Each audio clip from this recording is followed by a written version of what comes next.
Hello guys, welcome back to my channel.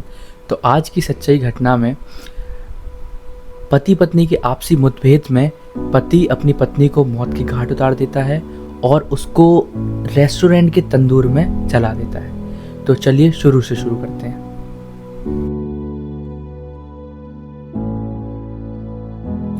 Sushil Sharma, नैना सैनी के husband, कई दिनों से नैना के बिहेवियर में बहुत से चेंजेस नोटिस कर रहे थे और ये चेंजेस उन्हें कहीं ना कहीं शक था उनके दोस्त या उनके कोवर्कर जो उनके साथ काम करते थे। नैना कांग्रेस की यूथ लीडर थी और उनके साथ काम करने वाले या उनके कोवर्कर मतलूब करीम कांग्रेस के एक कोवर्कर थे।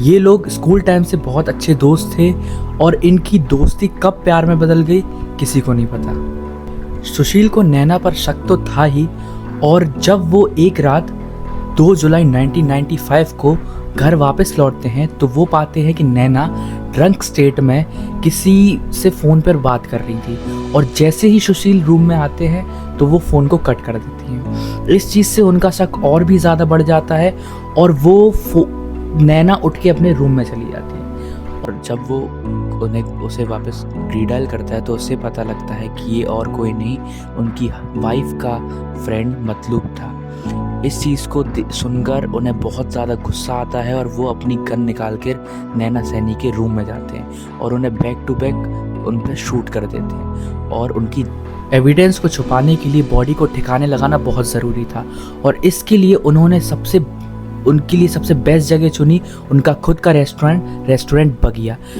वो बॉडी को उसी रात लेकर रेस्टोरेंट पहुंचते हैं और रेस्टोरेंट के मैनेजर केशव की हेल्प से वो बॉडी को तंदूर में डालकर जलाने के लिए छोड़ देते हैं। बट बहुत ज़्यादा स्मोक और बहुत ज़्यादा स्मेल पूरे एरिया में फैलने की वजह से वहाँ के एरिया के लोग कंप्लेन कर देते हैं और जब पुलिस आती है तो मौके पे केशव को पकड़ लेती है, बट सुशील वहाँ से भागने में कामयाब हो जाते हैं। पुलिस प्रेशर की वजह से केशव सारी चीज़ें पुलिस को सच सच बता देता है और वो बता देता है कि उसने तंदूर में क्या जलाया और क्या एविडेंस ख़त्म करने की कोशिश करी। और पुलिस सुशील की तलाश में निकलती है, बट कुछ दिन बाद सुशील खुद से ही सरेंडर कर देता है। उसने पुलिस को बता दिया था कि उसकी वाइफ उस पर चीट कर रही थी और शादीशुदा होने के बाद भी वो एक्स्ट्रा मैरिटल अफेयर में थी। इसी बात के चलते उसने उसकी जान ले ली थी और सिटी कोर्ट में केस चलता है तो सिटी कोर्ट का जो फैसला आता है उसमें सुशील को सेंटेंस टू डेथ दिया जाता है। बट जब इस केस को रिवाइज किया जाता है कई साल बाद तो सेंट्रल कोर्ट ये फैसला देता है कि ये कोई प्री प्लान्ड मर्डर नहीं था, ये हस्बैंड वाइफ के बीच में एक इंटरनल मैटर था जिसके चलते वो उनको सेंटेंस टू डेथ नहीं दे सकते थे।